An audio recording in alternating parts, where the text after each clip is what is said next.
2. Santa Claus and sex. Not many of us can specifically pinpoint the day we lost our innocence. It seems to be something that happens gradually over time. However, for me, it happened all on one day in the third grade lunch line around Christmas time. My parents were always very generous with gifts. We'd wake up early Christmas morning and sneak out into the living room, only to find the tree nearly buried in the surrounding boxes.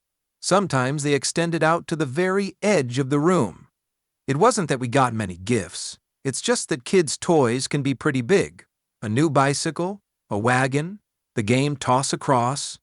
Boxes so big that we'd climb inside them afterward. Most of the gifts were from Santa, as noted on the little "from" tags. My family really played up the Santa notion. They had us believing it lock, stockings, and Santa cookies. Yes, we even left out cookies, and that would be the first thing I'd check in the morning. There'd always be just one cookie left, a single bite out of it, along with a note from the man himself.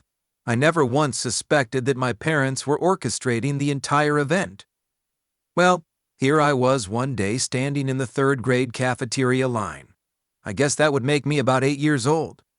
And as most kids did in the lunch line, you'd trash talk and make fun of each other. You know, a little kid's version of The View. Suddenly, I noticed a wave of heads turning back at the head of the line, one after the other, with some new bit of gossip. Most of the time, it would be what food they were serving that day, but this day was different. When it came closer, my friend Chris, who stood in front of me, turned and delivered the shocking revelation. There's no Santa Claus. It's your parents. How could this be? I thought. They're just pulling my leg. The older kids sitting off at the long lunch tables, probably fifth graders, mocked us with laughter.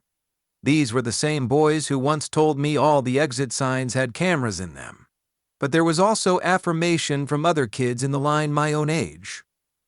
"Oh yeah, I knew that," said one of them. I was the bright-eyed, bushy-tailed baby of my family. Always the optimist, a sense of wonder that shows off even in one of my baby pictures. My head partially covered with a blanket as my big blue eyes gazed cheerfully into the camera. So you can imagine this was quite a shock to my system. But there was more.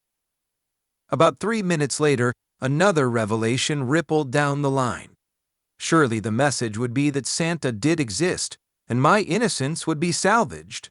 But then Chris delivered the next dagger to my little soul. Your father puts his pee-pee into your mother's hole, and that's how they have sex. What? I exclaimed. Oh my, what's sex? What's a hole? And what are they talking about?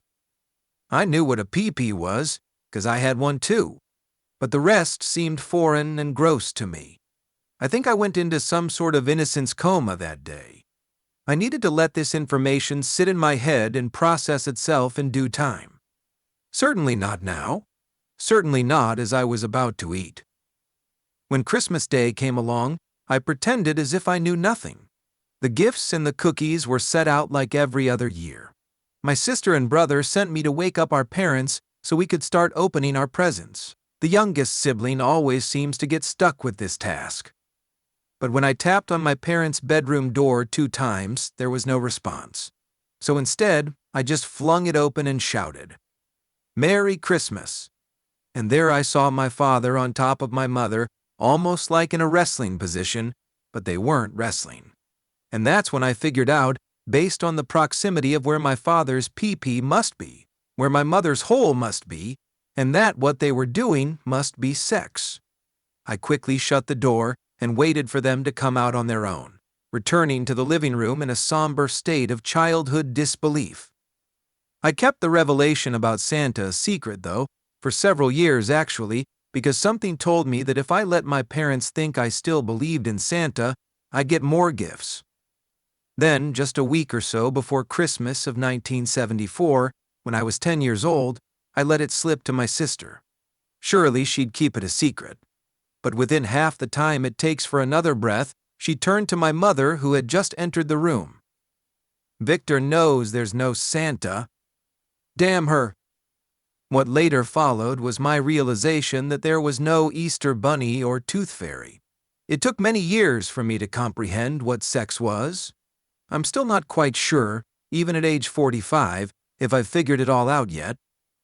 But there was one thread of innocence my mother made a point to preserve. On at least one gift under the tree, every year until she passed away, she would attach this note. From Santa to Vic.